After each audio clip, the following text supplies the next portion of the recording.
The Trump administration has announced an import ban on all cotton and tomato products from China's Xinjiang region. The ban comes over allegations that the products are made with forced labor of detained Uyghur Muslims. The move is the latest by Trump administration in its final days to harden the U.S. position against Beijing. U.S. Customs and Border Protection issued a release on this ban, which said that the order applies to raw fibers, apparel and textiles made from Xinjiang grown cotton.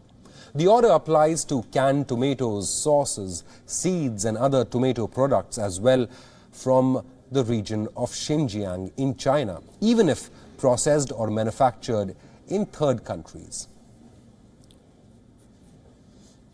As per estimates, about $9 billion of cotton products and about $10 million worth of tomato products were imported from China into the United States of America in just the past 1 year.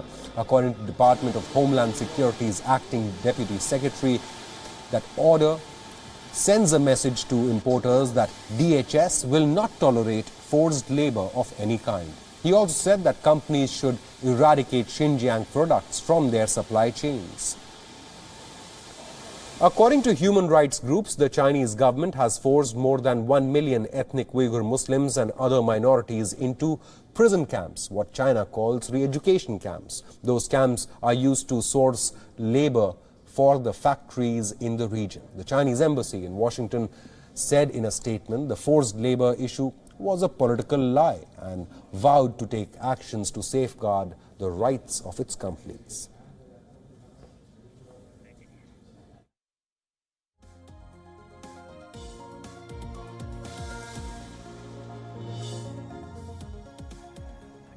According to a group of British lawmakers, the world's leading democracies should form a coalition to counter China's human rights abuses at home.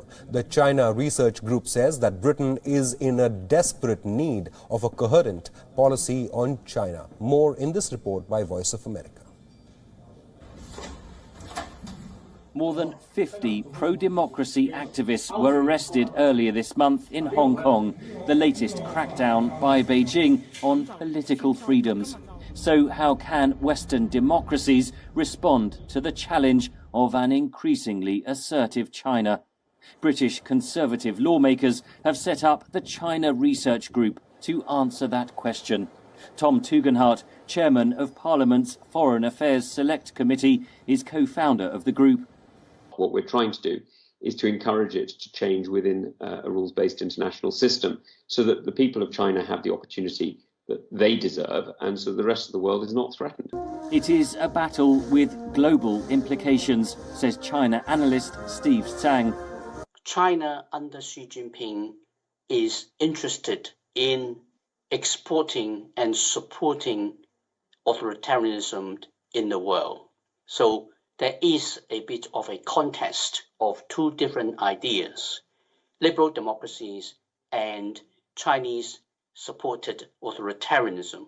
Among the policy recommendations are the formation of a coalition of 10 leading democracies to counterbalance Chinese influence and sanctions against Chinese individuals accused of human rights abuses. And we know about the mass sterilization and detention and indeed enslavement of Uyghur Muslims. We know about the persecution of Mongols in Inner Mongolia. We know about the persecution of Tibetans, and we now know very clearly about the repression of democratic rights in Hong Kong. And all of these should be met with sanctions.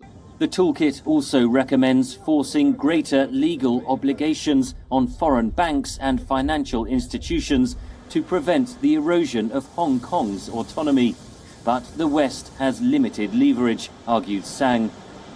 We are looking at some of the leading Western banking and financial institutions. So they will be the ones that will be hurt much more than the Chinese party state itself. China is the biggest trading partner for the United States and Europe. Actually, what we're seeing is not fair trade. It may be intellectual property theft. It may be effectively asset stripping. But any policy toolkit will have limited impact, and global democracies must instead win the battle of ideas, argues Sang. If we cannot win the arguments with reality of democracies, then we will not be able to outcompete China's approach to supporting authoritarianism. To counter that support, the China Research Group wants Britain and its allies to go much further in exerting leverage on Beijing. Henry Ridgewell for VOA News, London. WION is now available in your country. Download the app now and get all the news on the move.